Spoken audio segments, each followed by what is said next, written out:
Welcome to the Paul Cervizzi Show. I am delighted and honored to have a dear friend and colleague, Alex Ziwak. Alex, welcome to the show. How you doing, Paul? Thank you for having me. It's a Oh, pleasure to be here. it's an I've been looking forward to it for quite some time. oh Thank you. same here, same here. And you've got such a diverse and dynamic background, for lack of a better word. The audience is going to love what you have to share. And I know we had a telephone conversation a couple of days ago, and it seems like we've known each other for 50 plus years Exactly. based on that black belt mindset. So That's correct. let's jump right into it, brother. So growing up in Mhm. Connecticut, what part of Connecticut did you grow up? What was it like? I grew up in New Haven, Connecticut, Okay. which many people know that they so call it the pizza capital of the United States. And it's known for Yale University. Yes. I grew up in New Haven, and that's where I started studying the martial arts in New Haven. In New My Haven. first, yes, my first instructor was Grandmaster Tae Lee, who was the first generation from the founder of ITF Taekwondo, General Choi Hung Hee. Oh, Taekwondo. Awesome. Yes. All right. So Mhm. we're going to get into your martial arts background. Tell me a Mhm. little bit about family growing up. Mom, dad, siblings. Yeah, sure. What was that like? I have a sister, Okay. and my mother and father. My father was Ukrainian. My Oh, mother was German, so they're from Eastern Europe. That's why I get a lot of Eastern yeah. European roles. I love it. Okay. Oh, Yeah, your acting roles. We're going to get into yeah, that yeah. too. So, were Uh, they born in those individual countries, or yes, yes. they My were? my father was born in Kiev. My mother was born in Bavaria, Bayreuth, Germany. Wow. Yeah, Holy that's cow! right. And how old were they roughly when they came over? I think they, if I do remember, maybe in their late early 30s, something like 30s. that. Yep. Yeah. Yep. Mhm. But you were born here, right? I was born here in New Haven along with my sister. I went to school in New Haven, Catholic school. Then I went to high school, Eli Whitney. And my sister also went to school in New Haven, Connecticut, too. It's so funny you mentioned Catholic school. So I kind of went to Catholic school, right? Yeah. I went to Catholic grammar school, Catholic high school, Catholic college. I'm like, what the heck, you know? And Yeah. it's Yeah. almost like you take 10 years of a language and you're still trying to learn like how to put a sentence together, right? Exactly. Yeah. Exactly. Correct. So what was it like growing up? German, Ukrainian, different values, similar values. What, like, can you educate us just a little bit about the thought Yeah. process? I think every nationality has certain things that are more privy that goes along with where Sure. they come from. Yeah.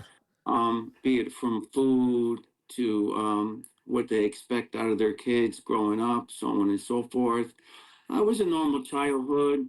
We had kids from all different backgrounds, in Eastern European and Europe, as African American, Latinos. And it was great because we all just hung out together and played together and went to school together. And I think that was good for me to be around different folks from different places from all over the country and all over That's the United awesome. States. Now, that diverse group was right in New Haven where you Yeah, lived? there were sections, just like in New York City, Yep. they have like Little Italy, Chinatown. But in New Haven, it was sort of like that too, because they had an area where certain folks, maybe Polish, German, Ukrainian, would live, and then some Latinos would live here. But what was nice was we all went to the same school, and we would all Ah. interact together, and we got to know each other, and it was great. Times It were a was little nice. different then when you were able to go outside and spend all day and play softball, Yeah, kickball, whatever, and your mother would it's a, say, come in for lunch or come in for dinner, right? Oh yeah, because we'd come home. Yeah, we'd come home and we'd go outside or do our homework and then go outside and play in the neighborhood. But things are different now. The neighborhood that 100%. I grew, yeah, the neighborhood that I grew up in. Sometimes if I drive down the street that's from that neighborhood, It looks like a war zone. It's completely different, Scary. and it's scary. You It's know, scary because I'm sure similarly where I grew up on a small town just outside of Boston. The doors were open, yeah, unlocked, cars were unlocked, yeah. everybody was free flowing. Now you're afraid to get your kids to walk down the street. The doors are locked, alarmed, and double bolted. Oh yeah, Times have changed. Times have yeah, changed. So let me ask you this. yeah.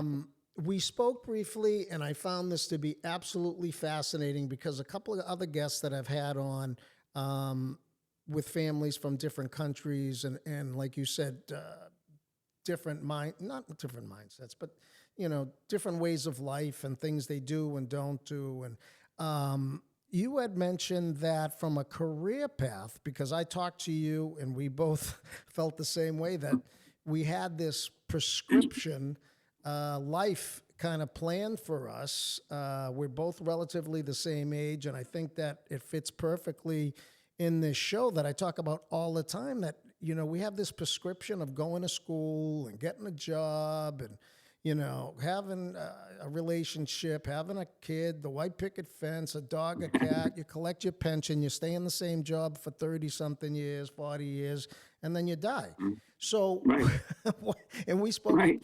So, what was it like from your family? You mentioned something about you're either going to be an accountant, a doctor, a lawyer. Yeah. What was that? Tell us.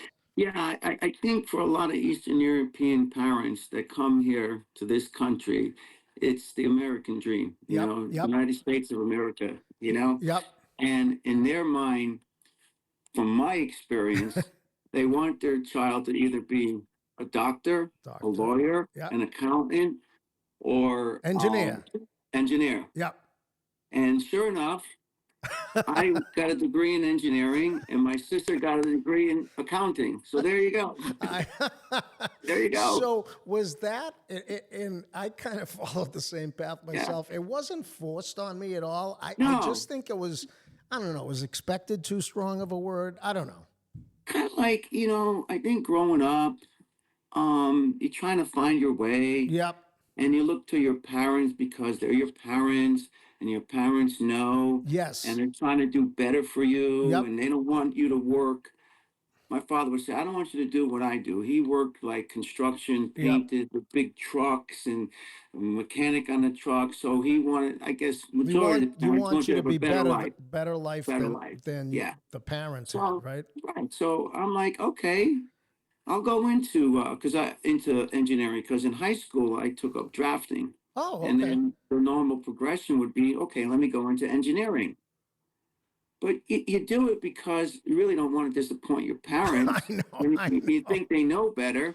But once you start doing it, you're like, hey, wait a minute, is this really what What I I want want to to do? do. So you What I went to want to do? so you Let's do took this. drafting in high school, and then Yeah, you went to college and right. you majored in engineering. Yeah, I got an associate's degree in engineering, Okay, mechanical engineering. mechanical Yeah, engineering. Okay, gotcha. correct. And then did you get a job in that Yeah, path? yeah. I worked in a town in Connecticut called Brantford, Brad Connecticut. Bradford or Brant, Brantford? Brantford, Brantford. Okay, Brantford. gotcha. And they worked on what's called blades and vanes, these parts that you put into airplane engines, Oh, okay. and they would repair them, fix them, or scrap them. So I was an engineer there for 10 plus years. Oh, And then 10 what years. happened, yeah, 10 years. And at the same time, because the hours were convenient, it was like 7:30 to 3:30 or 8 to 4, Yep. I was still able to go and teach the martial arts. So it worked out great. Yeah, that what I call the 9 to 5 mindset, right? You go Right, nine in, to five mindset. you work that selected shift. You leave Right. at the time you're supposed to leave, and then you go do your other business. You do your other business. But And you, now when you're doing your other business, you can tell where your heart really is. all right. So let's talk a little bit about that because 10 years is a long time. So Yeah, 10 years is a long time. I mean, Pratt and Whitney came in, yeah, bought the building, and let over 100 plus people go. So I tell people sometimes you're pushed out of something into something else. so that's And what that, happened to you. You were part of that workforce that was let go. correct. So Correct. that's interesting, right? So Yeah. sometimes opportunities come at you through different lenses, right? Correct. Yeah. Yeah. Yeah. So what was it like? So were you going to say see you later anyway, or do you where were you at that 10-year benchmark? I kind of already had one foot out the door. Yep. You know what I mean? I knew where my passion was, Yep. and it was getting to be a lot, Paul, to do 9 to 5 or whatever, Yeah. or Eight to 7 to four, 3:30, seven. and Yeah. then go to the school, wake up, go back and do it again. And it was just getting to be more and more of a grind and a wear and tear. Now, back then, I was a lot younger, Right. still, but still, it was like, you know what? I don't know if I really want to do both. But going back to your parents, what do they say? Pension, Yeah. retirement. Yeah. Where who's going to put your pension? You know, Yep. what if the students they quit, they Yep. come back, all this Yep. other stuff that you know oh too well about. That's not a But stable job. yeah, it's not a stable job, this, that, and the other thing. So again, when this happened, I said, okay, what am I going to do to make up the income? Right. So there were folks that wanted to take lessons, but they weren't able to come in the evening because of Ah, jobs, or they spent working all day. They want to spend time with tired. their Yep. family, Yep. different work shifts, Yeah. who Some worked do at the night night. shifts. Yep. Right. So I said, okay, I'm going to start offering not structured classes during the day, but classes one on one, Like private lessons. Yep. like private lessons. And it just blew up. It I did. was having like 6 people on a Monday, 7 people on a Tuesday. Friday was a little light. Right. And then I'm in the school all the time. I'm in my element. You're in Yeah. your element. So Yeah. let's go back a little bit. So you Mm. when did you start formalized martial arts training? Like roughly around what age? 10. 10. Okay, so you 10. were very young, and yeah, I think I Right. was 12. So Right. how were you introduced to it? Like what? How, Yeah. How that came to be, a lot of people ask me. yep. So at that time, remember the TV show Kung Fu with Oh, David David Carradine? Carradine. Yeah. Yeah. I was like, oh wow, this is really cool. Yeah. And then there was the Green Hornet and Yes, Bruce Bruce Lee. Lee. And you're like, oh, that's really cool. I'm like, I want to do that. And then at the same time, see, when I was in grammar school and in high school, I played basketball. Okay. Okay. And I loved it. It was great. But our parents wanted us to do something that was more like an individual kind of thing. But as you get into the martial arts, you know it's not an individual thing. It's a school thing. It's a Community. camaraderie thing. Yep. But so that's how that came to be, how we Wow. started the martial arts. So you were so those television famous really got you going, right? Got me going. Yep. And did you go Yeah. to a school or a Yes. traditional Yes. dojo in your area? Yes. A Okay. town over in the same town I mentioned where I used to work, Brantford, Branford. there was a school called Oriental Sports Training Center. Okay. Okay. And then Mr. Lee had a school there. So we went and we watched the class. And I'll never forget my first class. I was watching them do warm ups, Yep. and they're laying on the floor and they got their feet up at 6 inches Yep. and then go 90 degrees back and forth, Well, open and close. yep. Yeah. And I'm Scissors. 10 years old. I'm like, oh, I don't know, right? I I don't know. don't know if I want But to do that. I was like, okay. And then once we joined, the rest is history. We loved it. How long, when you say we, who was we? Oh, my sister. Oh, you and your sister did Yeah, it my sister together. did it together. And then we had the school together too. So I'm going back and forth. Oh, I that's okay. apologize. That's amazing. No, Yeah, please. yeah, I yeah. remember a Yeah. family that Yeah. kicks together, sticks together, right? Yeah. So, you and your sister go there. You're roughly around 10. How long do you stay at that school in Connecticut? We stayed with Mr. Lee. She's almost like 15 some odd years. Then he Wow. moved to a school in New Haven, and then he had another school. And then what happened was he got engaged to this woman, and she was studying to be a doctor in Cleveland, Oh, Ohio. yep. And on the weekends, he would drive.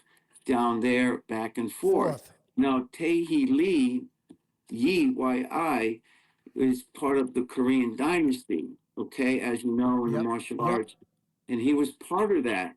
And he was also an international lawyer for Korea. And his Wow. father was the ambassador to Korea for the United States. So Wow. what happened was all that traveling back and forth and stuff, he said it would be better for him to go and then stay there. So now we don't have a school. I don't Mm. have an instructor. And What am I going to do? how old are you roughly then? 25, mid Yeah, 20s? about 25 or so, like that. All right. Yeah. So what was the pivot? What'd you do? Well, what happened was we started working out with the students together in the garage, in their basement, so on and so forth. And then I said, you know what? I think I would like to open up a school along with my sister. And then the town that we're in now, there was a health club. Yep. And then I said, well, I have no students. How am I going to open up a school? I can't pay the rent, UI, and everything that goes with it. Let me start a program here at this gym a few days a week and on Saturday, and then build up a clientele. Yeah, smart. And then I can go into a place. So that's what I did. We would teach Tuesday and Thursday Yep. and Saturday. And we started building up a clientele of students. Then I realized, how am I going to advance my training Mm. and how my students are going to continue to grow if I don't have any instructor or mentor or someone that's going to teach me? Right. That's when I reached out to Grandmaster Hio Cho Tell in us Los about him. Angeles, Oh, LA. Yep. LA, Santa Monica. Yeah, What a he beautiful was area that is, right? Santa Monica. oh my goodness. I'm sure I you would have a lot of say, stories there. oh, they had like the pier here, Venice Beach here, Yep. the beach I here. I know. mean, it was Beautiful. great. And you're Master still, Cho, not to interrupt you, but you're still working as an engineer now. no, I'm No. no longer engineer. Okay. You're So out of what that. happened was once they let the people go and I started doing private lessons, Yep. that was it. I never went That back to was it. engineering. Okay. That was it. So how did Yeah. you get connected with Master Cho? Master Cho. Well, I always heard of Master Cho. I seen Master Cho on all these magazine covers, jumping back, turning kick, and it said that next to Bruce Lee, probably and Chuck Norris, he's been on most magazine covers. And I Iconic. was like, Yep. iconic. I was like, wow, I would love to train with someone like this. Now, not to say the instructors that were around here I didn't respect, but I had an opportunity and I wanted to take advantage of that opportunity. So I reached out to him. I spoke to him on the phone. He wanted me to mail him copies of my certificate. And then my sister and I went out there and we started training. And then he accepted us as his students and Wow. it was amazing training out there with him. I S- mean, amazing. So, Alex, you used the word opportunity, but you created the opportunity, right? You made Yes, that's correct. you made the Yes. call. He didn't call you. No, I reached No. out to him because, Yeah, yeah. tell me about that. So, because Well, he was like you said, he was like we both said, he was an iconic individual in the arts and in yeah. other Well, I stages mean, of we life. we look at. I mean, I have a lot of friends that are Kempo martial artists, Yep, and look at Ed Parker. sure, I mean, and different other folks in that genre. right, Look at different folks in Kung Fu. He was the iconic figure in Taekwondo along with other ones. right. And he was like seeing Michael Jordan on a magazine cover. Yes. And I would say, I want to train with him. And I was like, I really want to do it.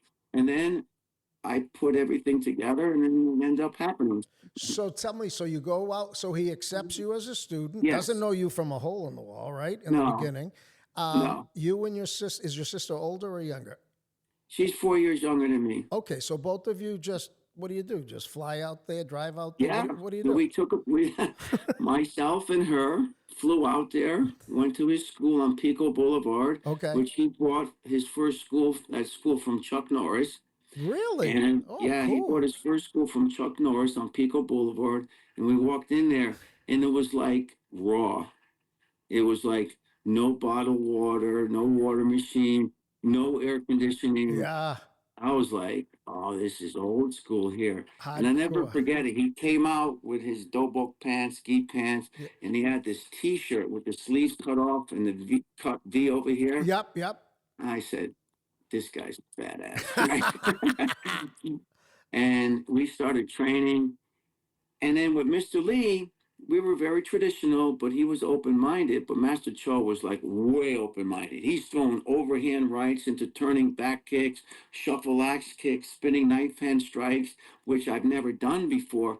But I said to myself, this is going to be great because it's going to make me more of a complete martial artist.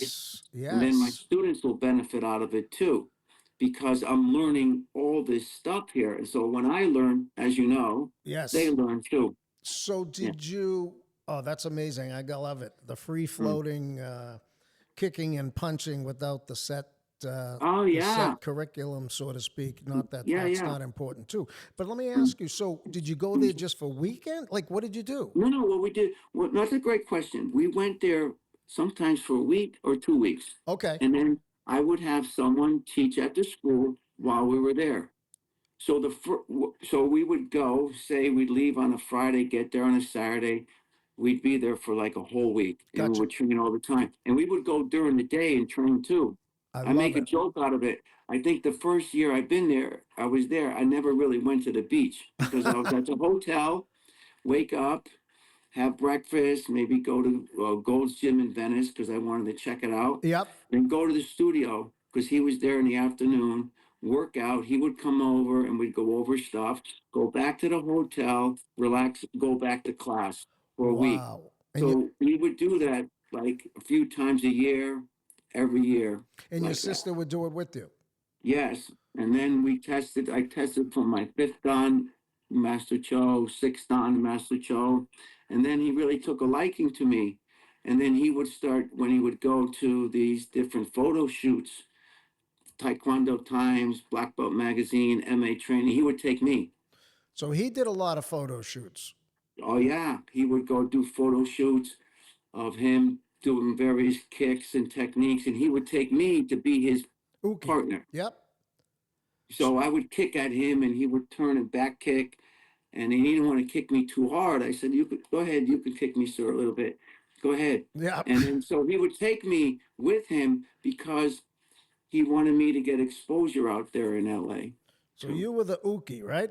that's right. I And was the Uki. and there's Yeah. no more of an honor, in my opinion, and I know you feel the same way, is to Uki to someone that of the caliber of him, right? That's Correct. amazing. That's an ultimate That was honor. it's an So honor. why do you think he chose you to be part of those photo shoots? I think he saw my tech, technical ability, Okay. a technical ability, but he also saw that I was very humble and unassuming Mm. and polite and respectful. Yep. And I didn't have what they call in the martial arts big head. Ego And I ego listened, on ego, steroids, right? yeah, ego on steroids. Yep. And he, as a uki, you have to have someone that you can trust, as you Trust. know. Mm-hmm. And he trusted me to do what I had to do. And he didn't. And then I was also on all his instructional videos too. Really? Yeah, he came out with an instructional library and he had me and some other people on it too, maybe like five other people. So I took it as an honor that he put his trust in me. Absolutely. Yeah. Absolutely. It was on those probably those VHS tapes, right? Where Yeah. they Yeah, exactly. back in the Yeah, day, yeah. right? Yep. Exactly. Exactly. So were you on the so if he's on the cover and doing a technique, were you on the covers too? I was on a couple of covers Yep. with him, but you couldn't really recognize me because it was focused on him. Mm-hmm. And then there was articles in the magazine where it was like back in the day training, and then showed him grabbing my ankles and me doing like push-ups. Yep. Yep. And then there was different photos of him doing a technique while I was kicking at him. So that type of stuff like that. Awesome. Awesome. Yeah, Did he do any? Was he into any other modeling slash photo shoots? Was it mainly martial arts related or other stuff? that was particularly martial arts Okay. related. But as you know, and probably if not, that he first started in Rhode Island. Oh, I didn't know that. Yeah, he had a school in Rhode Island. That's why a lot of my friends that have martial arts schools in Rhode Island A lot of remember him. a lot of You Kempo know, schools. Yep. a lot of Kempo schools up there. Yep. And he didn't like the cold weather. Who And does? then Oh neither do I. gosh. And then he wanted to get involved into the industry. Ah. And so he then went to LA, opened up a school in LA. And then he himself started to get involved in the industry. He was very good friends with the Hapkido master, Oh. Grandmaster Bang Suhan. Oh yeah, yeah, yeah. I know the name. Bang Suhan, who did the fight choreography for Billy Jack. Oh, that was a great movie. Yeah, yeah. Remember, take this foot, put it at the side of your head. Yeah. Yeah. So Bang Suhan, I met Bang Suhan. He was on my test board too. So I reflect back on for the time that people that spent with me and the people I met has helped me my martial art career is unbelievable. That's amazing. So, what is your sister doing at this time when you're doing photo shoots and She's an instruction? accountant. But she she was oh no, did at she that continue time training? yeah, she continued to train. We Yep. had a school together. She was working in Hartford, Connecticut, Okay. at Aetna, Oh yeah, insurance, doing insurance. the bookkeeping and stuff like Yep. that. So we still had the school. We tested together. We would go with Master Cho to England, Ireland, Oh boy, did seminars and testing with him, international testing.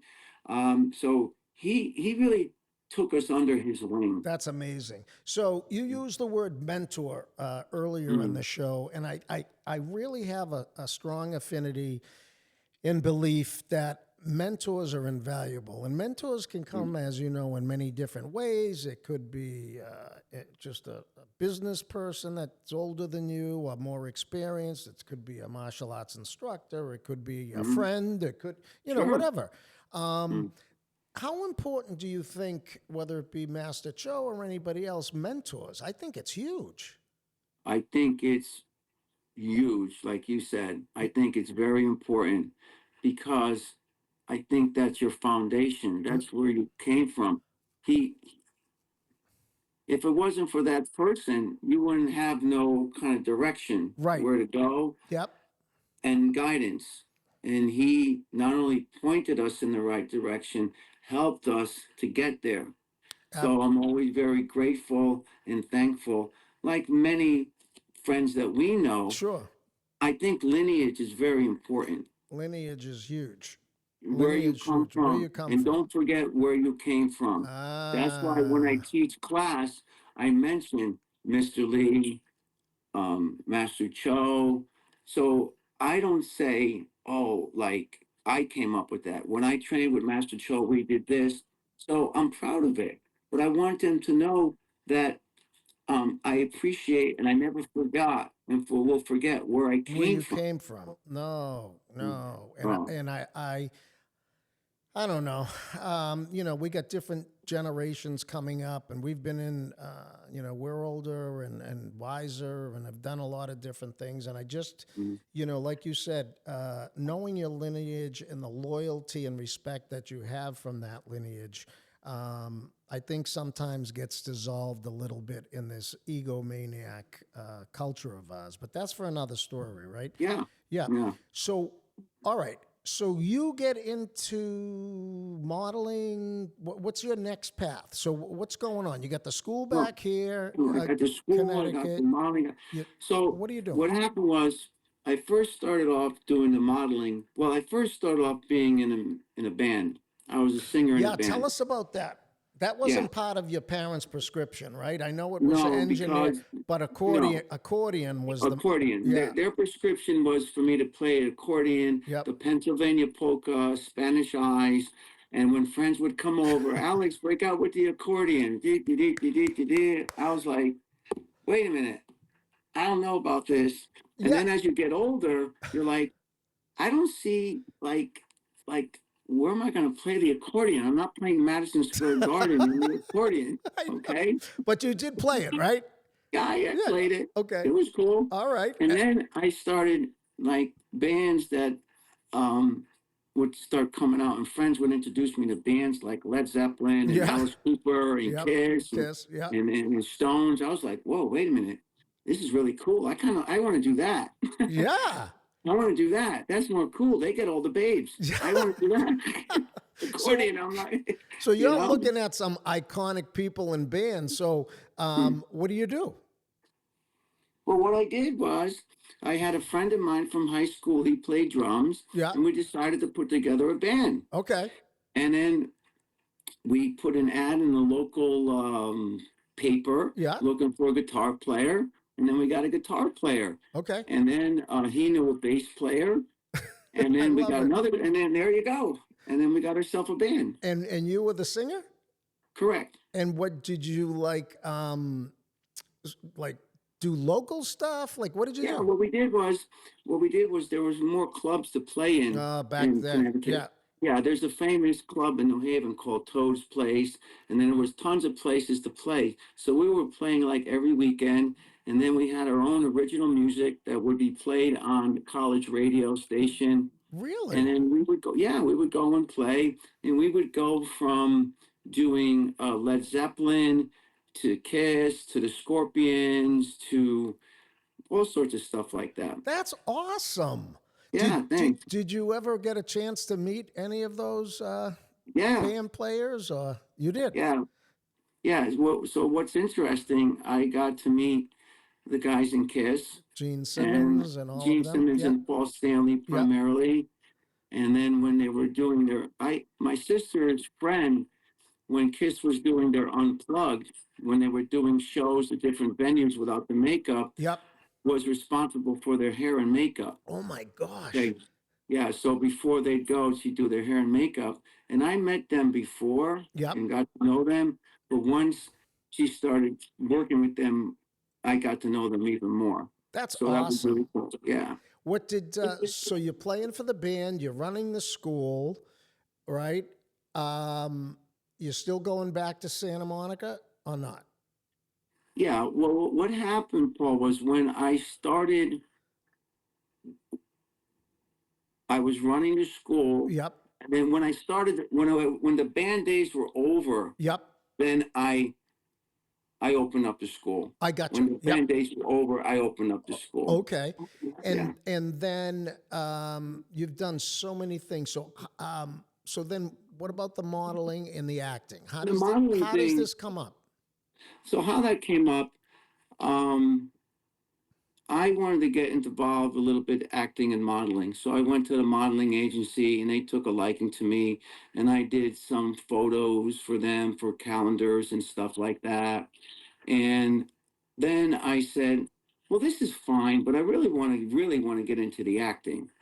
And you Okay. push the limits, huh? I I love push it. it. I love it. That's why, That's like with the different people I met, Gene and Paul, Alice Cooper, Neil Smith, oh folks my like that, God.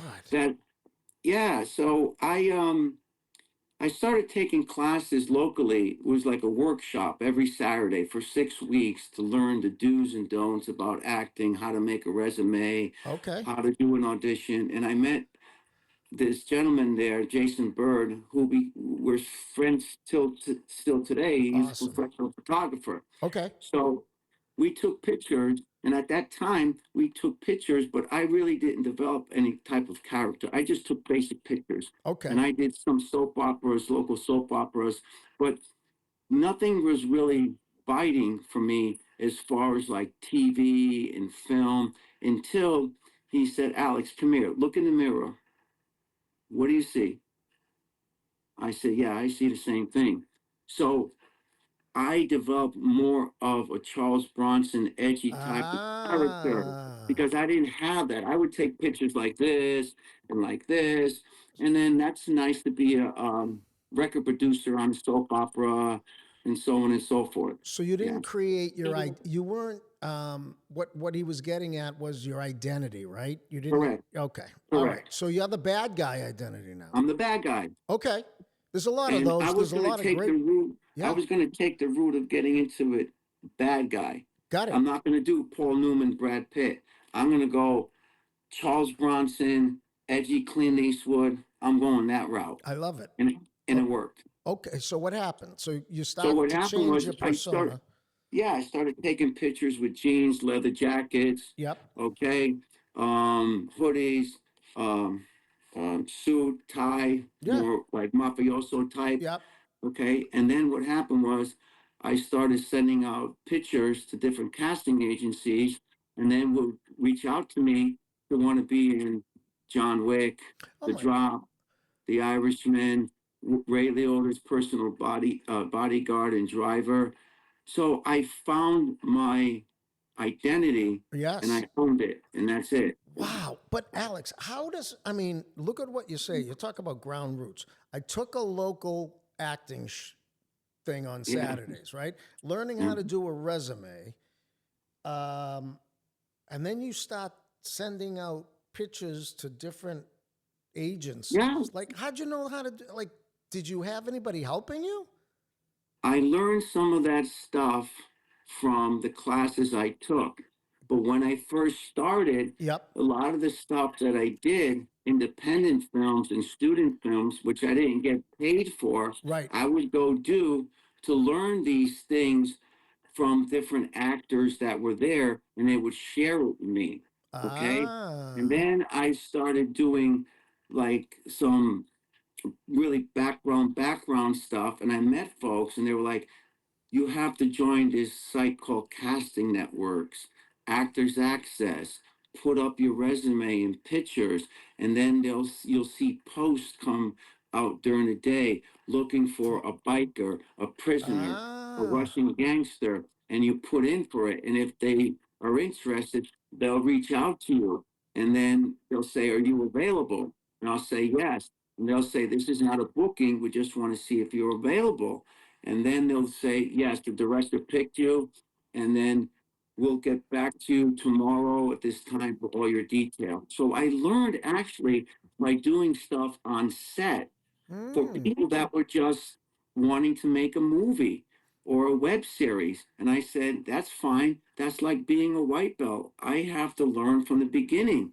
And I'm not going to be like, well, no, I don't do that. That's for the other folks. No, I want to do that. I want to learn. I want to meet different people and network. And people that I've met years ago, I still know to this day. Amazing. And we had a conversation about this, and you mentioned the word white belt, and you and I, you know, we're sponges. We are always white belts, right? We're not better than Right. anybody That's else. right. We're learning every single day, whether it be about life, or business, or family, or martial art, whatever it is, right? So you had that mindset of openness to be Yeah. able to do that. Like whether I'm going to be in the background or whether I'm going to be the head, it doesn't matter to me. Just give me the opportunity, right? Just give me the opportunity. Opportunity. And then networking. You mentioned networking. It sounds like people took a liking to you right off the bat. They're telling you what to do, how to do, when to do, Yeah. right?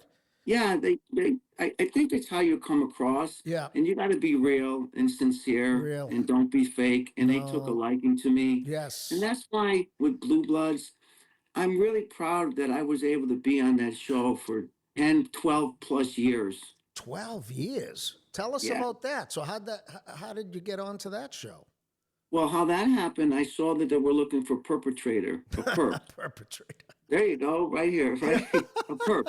So I said, that's me. I'm going to put in for it to be a perp in the squad room. Okay. Got it. Okay. I get a call from the casting director. Hey, Alex, uh, the producer wants to know if you want to be a regular core undercover detective on the show on a regular basis. I was like, I'd love to. Thank you. So what happened was now I'm one of their core undercovers, and I would work 2 to 4 times a month Yep. as a regular. That's how that happened. So you just put in for it Yeah, I and put in to be a perp, But then the producer and the folks that are running the show looked at it and said, we'd like him to be one of our own core undercover detectives. And I primarily worked in the squad room, some on location. So what that means is they have a group, say 7 to 8 core NYPD uniforms, Right. 7 to 8 core suited detectives, Uh, and 5 or 6 core undercovers. in, That's their group. And I worked with Donnie Wahlberg most of the time. I was part of his group, uh, where some other people would be with the other brother, or with Tom Selleck, the higher brass, where wow. they wear the NYPD uniforms all the time. So Yeah. you must have met so Oh many yeah. people, even Oh just yeah. in that Oh, show over that period oh, of Donnie time. Wahlberg. He's a great guy. He's just one of the nicest guys I've ever met. Oh my I met God. Tom Selleck. I met Rob Cohesi. Yep. He's my friend of mine. He's a great guy. Bridget Moynihan. I mean, I can go on and on and on. Method Man, the rapper, was on the show. I've met him. So being on that show, I've met a lot of people. And I haven't had one, I can't tell you about one bad experience I've ever had. Really?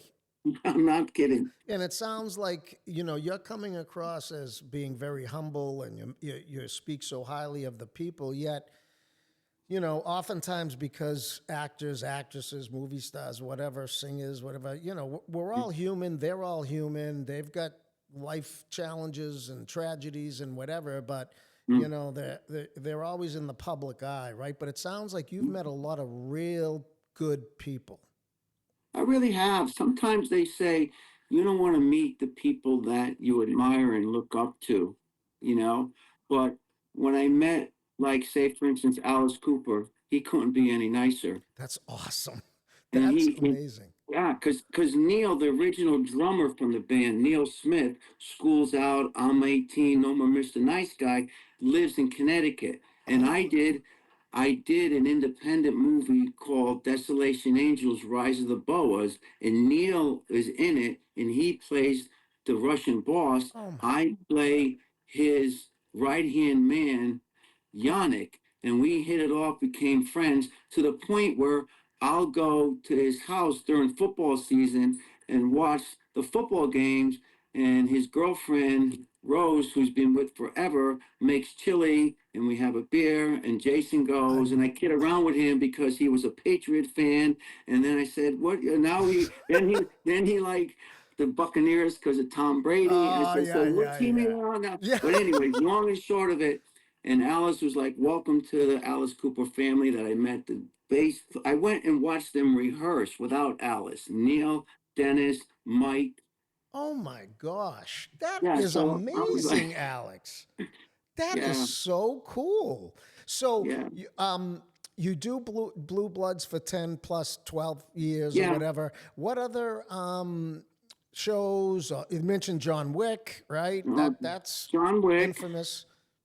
and then I was in this movie called The Drop with James Gandolfini and Tom Hardy, where I played a Chechnyan gangster. Oh, Okay, cool. and then this movie Pawn with the late great Ray Liotta that I Oh, worked yeah. with for, I think it was 4 days, and they filmed it right up here in Hartford. I played his right hand man, Arcady. Oh my Okay, gosh. and then what else was so many? Then I was on the Blacklist, the show Blacklist, Person of Interest, Oh and my. I just worked last Tuesday, not Tuesday before, on this new movie called An Innocent Girl, where I play a Russian military staff person in a room with a few other people, and we're going over some strategy. And the lady comes in, and I can't talk too much No, about no, no, it, no. That's okay. Yeah. but So that's up yeah, and coming. So you're yeah. still acting.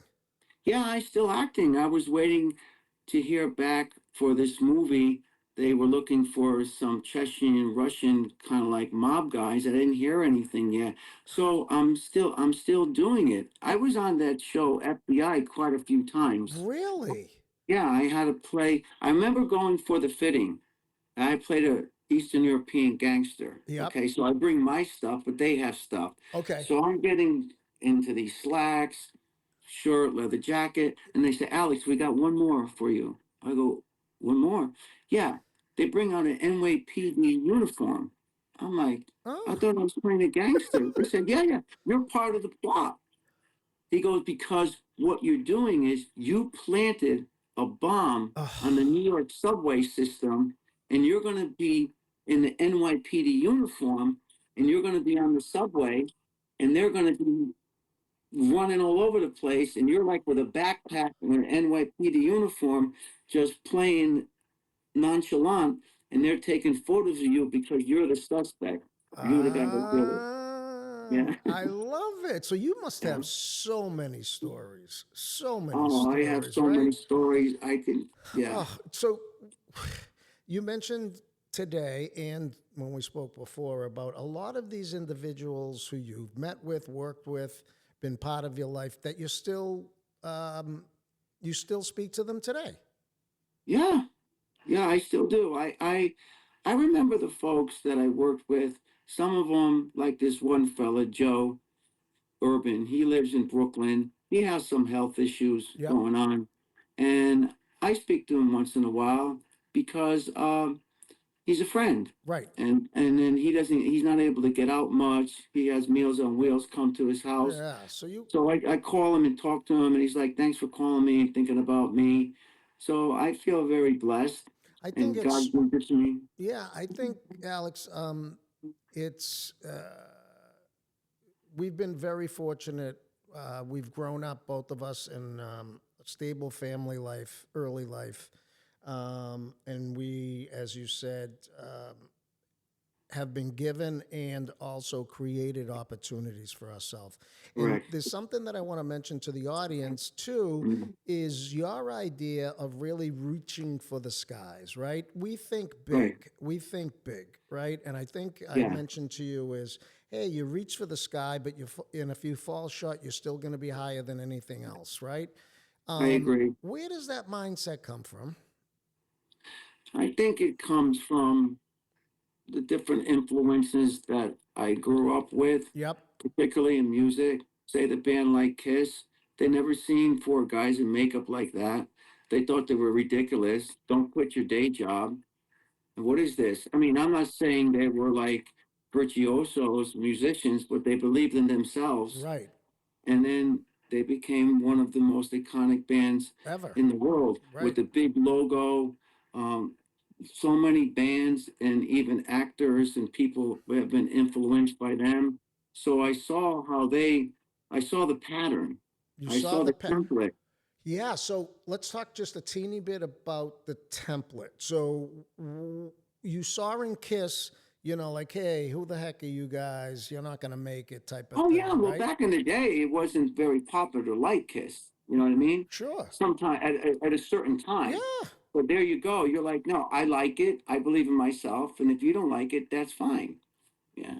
So what other golden nuggets of mindset comes your way, whether it be from Kiss or another mentor or another, whether it be musician, excuse me, or Master Cho or someone else that has influenced your life? Because it sounds like a lot of people have, but you also spoke about, and I agree with you 1,000%, your martial arts training. I'd all start from the martial art training, brother. Tell us about It's that. is my first instructor laid down the foundation, gave me the basics, and I respect and thankful for what he did. Yep. And I saw Master Cho. See, Master Cho, he went to LA, and when you're out there, he was going to all these magazine covers and it was getting major exposure. So he Right. opened my eyes to how important it is to put yourself out there. Out there. And then he was the one that I would sit down with him and watch videos of different martial art people doing different things. And he would say, you have to keep open minded, Alex. You can't be closed minded because if you don't continue to grow, how's your student going to benefit out of it? You're You Interesting. not student's not going to benefit out of Yes. it. So he So would true. incorporate different Hapkido techniques, boxing techniques. Then he got into later on into basic ground techniques. What are you going to do with someone sitting on top of Top you? of you. That's why he has a book called The Complete Martial Artist. So Master Cho really is major influence in me and helped me. He's the one that told me, Alex, you have a unique look. You should look into getting into the acting. See, and as I'm listening to you speak, and I know you do this for your students and this is another reason why I wanted to do this podcast, and we spoke about this. But anybody can teach us how to punch and kick, Alex. We know that, right?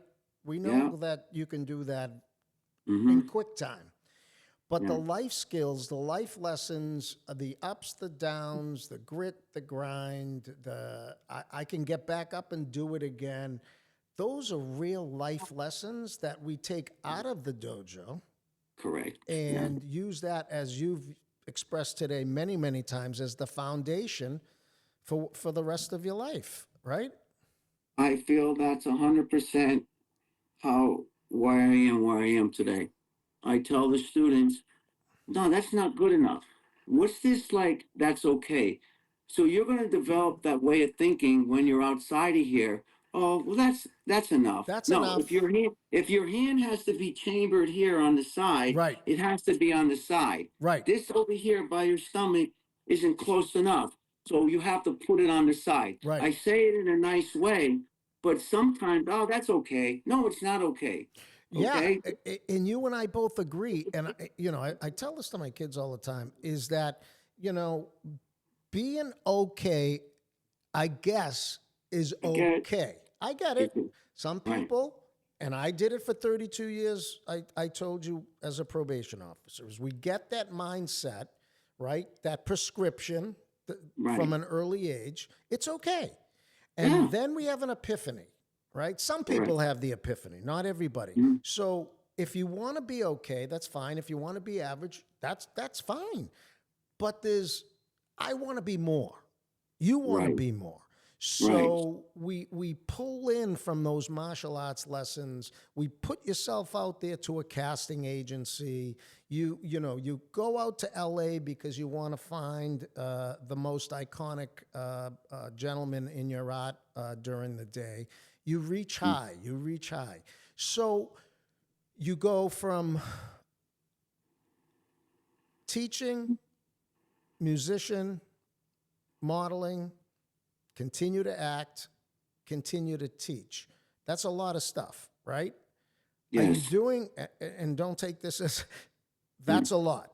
Is that what you're focusing on now, like the school and the acting, or is there any other? I Did I right leave out now, anything about Alex no, Ziwak? I don't do the modeling anymore. Okay, Modeling is no more. That was fun. That was a short-lived period for okay, me. gotcha, I focus on the school got it.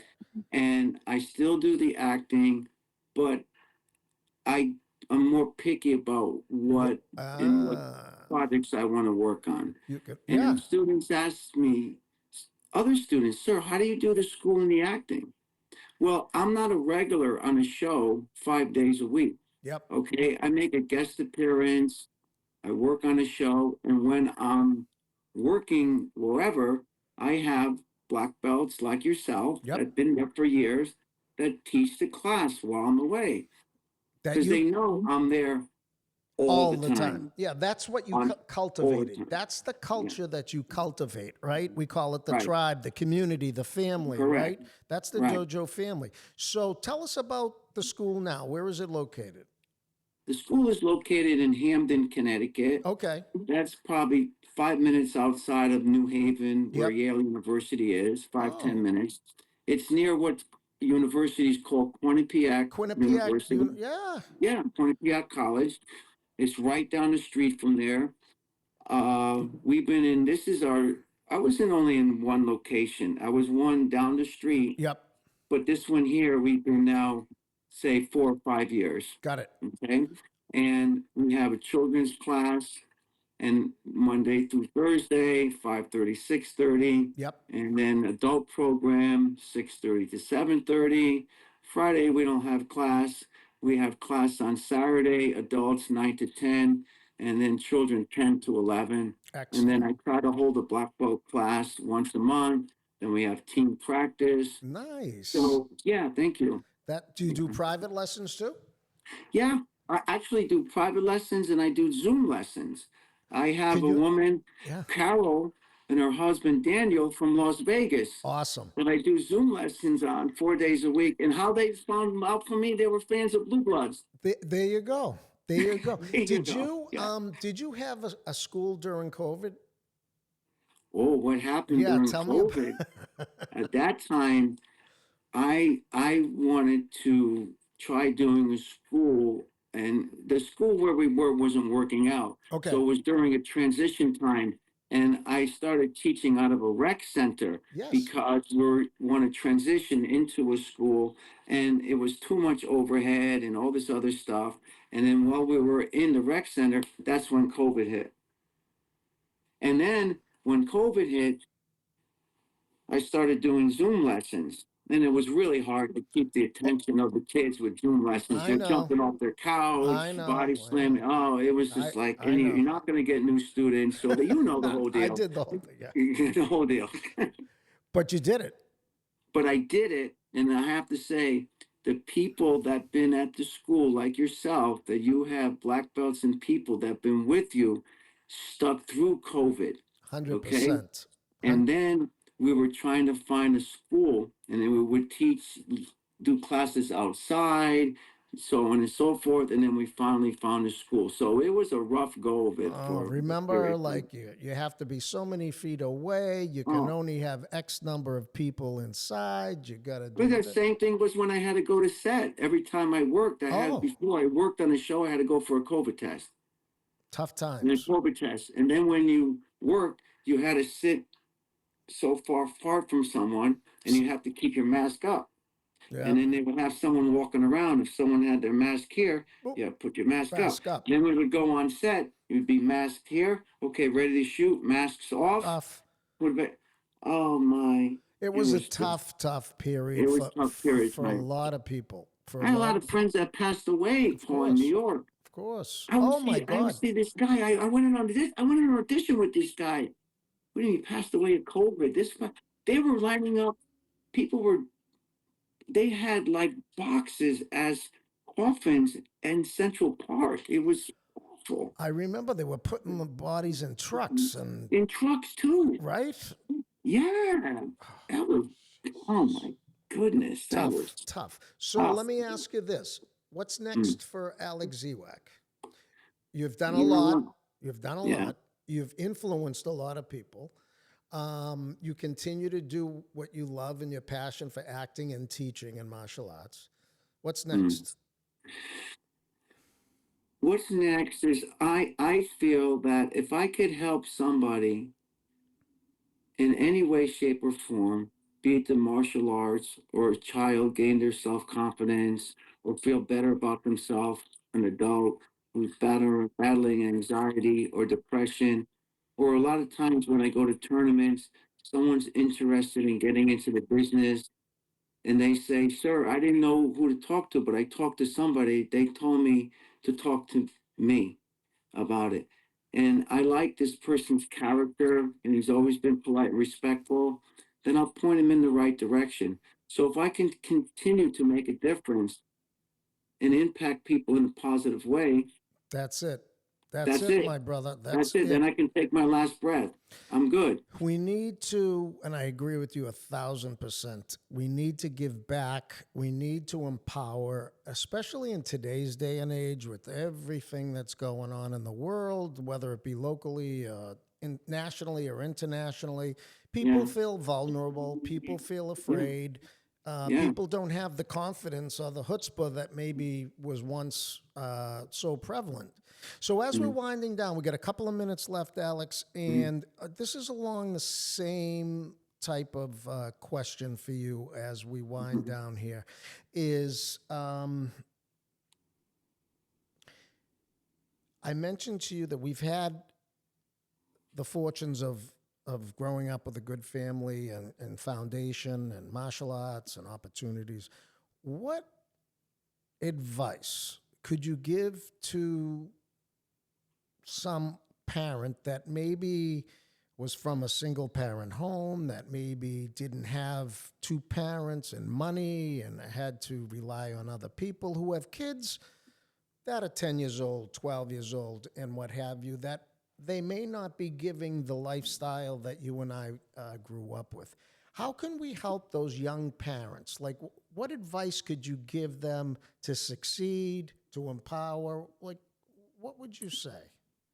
I feel the base is going back to the martial arts. Okay. If they would take their son or daughter to your studio, my studio, let's Yep. give a shout out to Dennis Malloy. Okay, it's Absolutely. my We good love friend. Dennis. Yep. I have friends in Rhode Island, Christine and Don Rodriguez. I can go Wonderful on and on, people. on and Yep. on. Yep. When you go to schools like that, it's a family, okay?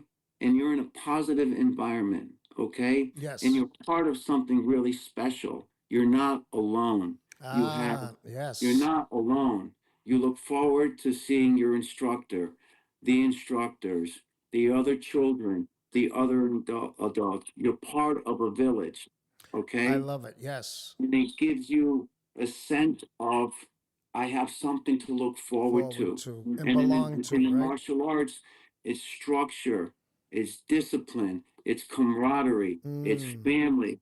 And then you develop that in the school, and then some folks like yourself, they have a tournament. Then people come from all over, and then you meet different folks, and so on and so forth, and it becomes one big big martial martial arts arts universe, family. Yes. family. Yeah, I couldn't agree with you more because I use this statement all the time is that, when I was a probation officer and really trying to make an impact in people's lives, there was it didn't matter, whether you were rich or you were poor or was this or was that. You're here for a reason, and I'm here to help. And, the constant theme, like you just said, was a sense of belonging. And that's why kids would join gangs.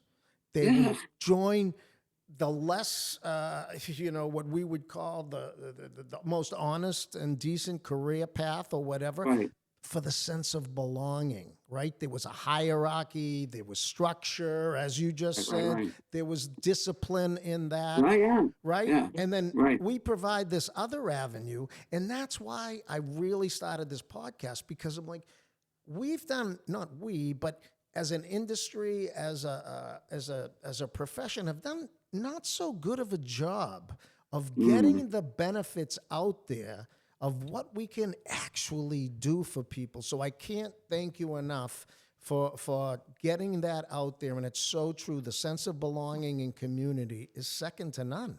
It's second to none. Second to none. And You've probably had too, Paul. Some student came in your life and said, "If it wasn't for your studio, sir, and you saved my life." absolutely. And you have too. And we will Mm. continue to pursue and foster Yeah, the passion that we've done since 10 and 12 years old. I yeah. find you so fascinating. I look Oh, thank forward to you. really cultivating our relationship. Yeah, definitely. Thank you, I Paul. Yeah. appreciate you, and I know Mm, we've only touched the surface of Alex because I really want mm, to hear these stories, and I hope mm. you will give me the opportunity to have you back on the show to hear a lot more and dive a little bit deeper into you. And Oh. I look forward to seeing you soon, and I will definitely be in touch. Well, thank you for having me. It was a pleasure and honor to be on your show. Thank, I thoroughly enjoyed myself. thank you, And sir. we'll keep in touch. Thank you, sir. Absolutely.